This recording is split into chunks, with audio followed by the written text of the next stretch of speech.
I'm Debbie, and welcome to Bible Study. Today we are in chapter 3 in the book of 2 Peter, and we're also finishing up the book today. And today's reading is going to be about the day of the Lord.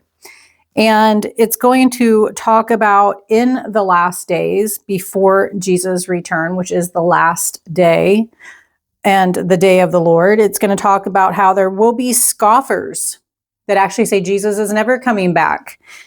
And it's going to refer to Noah's day and talk about how in Noah's day, the earth was cleansed by water. But in the second coming of Jesus Christ, it's going to be refined by fire. So if you're ready to Bible study with me, let's go.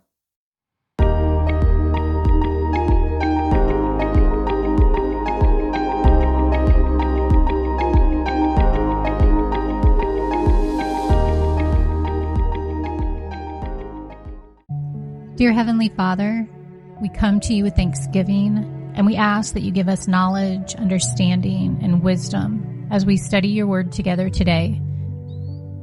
Do your work in us in your perfect timing, and help us to be sensitive to your leading in our lives.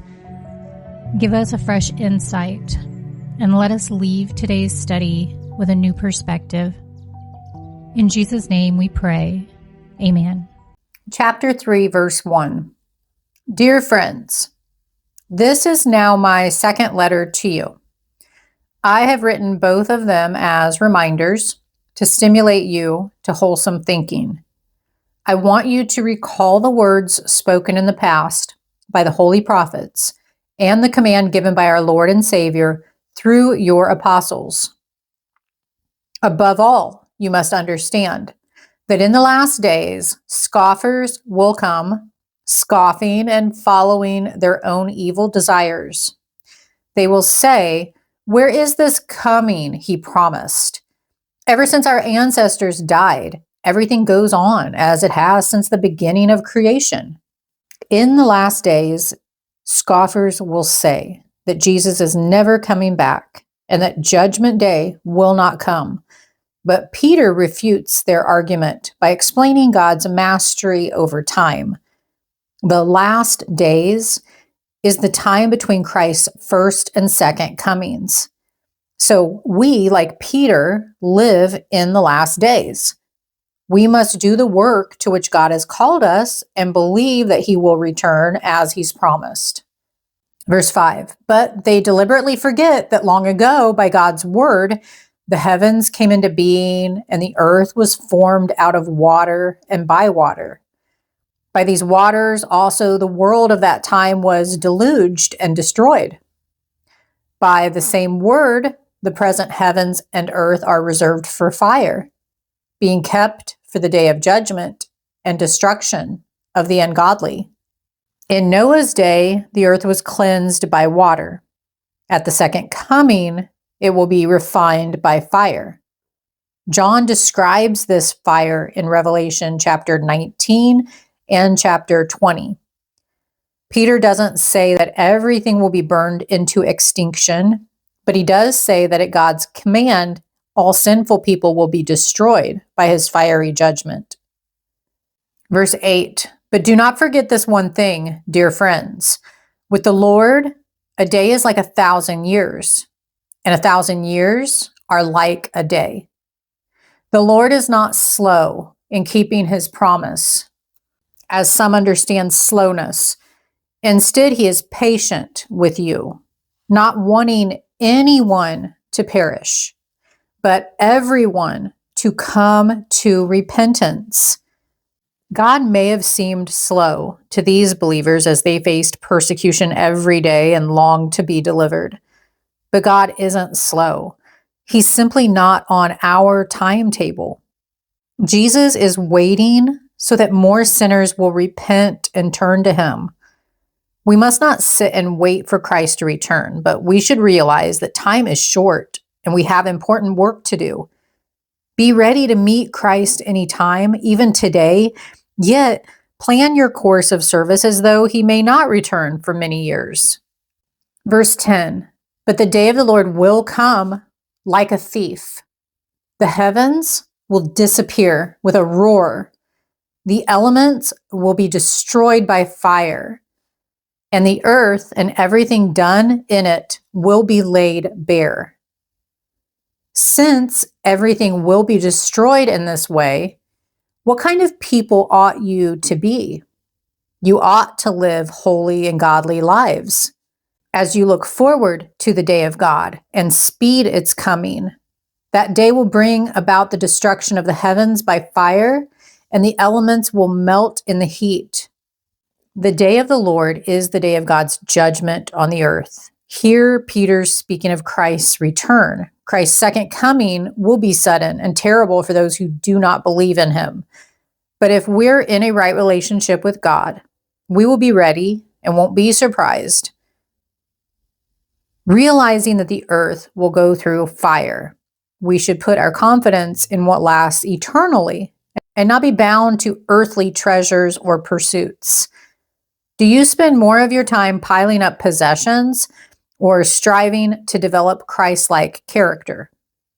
Verse 13. But in keeping with his promise, we are looking forward to a new heaven and a new earth where righteousness dwells. God doesn't desire to destroy all creation, but to recreate everything as it was originally meant to be. God will purify the heavens and earth with fire. Then he will fill them with his new creation. We can joyously look forward to the restoration of God's good world. Verse 14. So then, dear friends, since you are looking forward to this, make every effort to be found spotless, blameless, and at peace with him. We should not become lazy and complacent because Christ has not yet returned. Instead, we should eagerly expect his coming. This powerful hope encourages us to please him each day. We should make every effort to live faithfully for him. This will help us live peacefully with others. What would you like to be doing when Christ returns? Verse 15. Bear in mind that our Lord's patience means salvation. Just as our dear brother Paul also wrote you with the wisdom that God gave him. He writes the same way in all his letters, speaking in them of these matters. His letters contain some things that are hard to understand, which ignorant and unstable people distort, as they do the other scriptures, to their own destruction. By the time of Peter's writing, Paul's letters already had a widespread reputation. Notice that Peter speaks of Paul's letters as if they are on a level with the other scriptures. Already the early church was thinking of Paul's letters as inspired by God. Verse 17, therefore, dear friends, since you have been forewarned, be on your guard so that you may not be carried away by the error of the lawless and fall from your secure position, but grow in the grace and knowledge of our Lord and Savior Jesus Christ. To him be glory, both now and forever. Amen. Peter and Paul had very different backgrounds and personalities, and they preached from different viewpoints. Paul had studied under highly distinguished Jewish rabbis. Peter had been a fisherman. Paul emphasized salvation by grace, not the law, while Peter preferred to talk about Christian life and service. The two men didn't ultimately contradict each other, however, and they held each other in high esteem. The false teachers intentionally misused Paul's writings by distorting them to condone lawlessness. No doubt this made the teachers popular because people always like to have their favorite sins justified. But the net effect was to totally destroy the people's interpretation of Paul's message. Paul may have been thinking of teachers like these when he wrote in Romans chapter 6, verse 15, and he said, what then? Shall we sin because we are not under the law but under grace? By no means. Peter warns his readers to avoid the mistakes of these wicked teachers by growing in the grace and knowledge of Jesus. The better we know Jesus, the less attractive false teaching will be.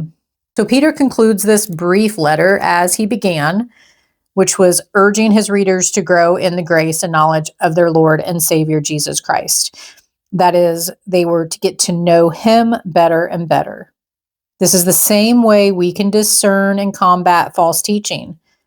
The better we know the real Jesus, the less likely we will be deceived by any false teaching about him. No matter where we are in our spiritual journeys, no matter how mature we are in our faith, the sinful, fallen world will always challenge our belief in Jesus. We still have much room for growth.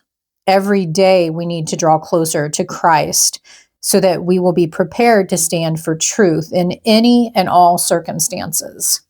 So we had 3 mega themes to the book of 2 Peter. We had diligence, false teachers, and Christ's return. So for the diligence, if our faith is real, it will be evident in our godly behavior. Growth is essential. If people are diligent in Christian growth, they won't backslide or be deceived by false teachers. Growth begins with faith and culminates in love for others. To keep growing, we need to know God, keep following him, and remember what he has taught us.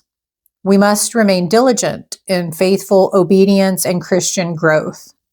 Now, the next big one in this book was the false teachers, and Peter warns the church to beware of false teachers.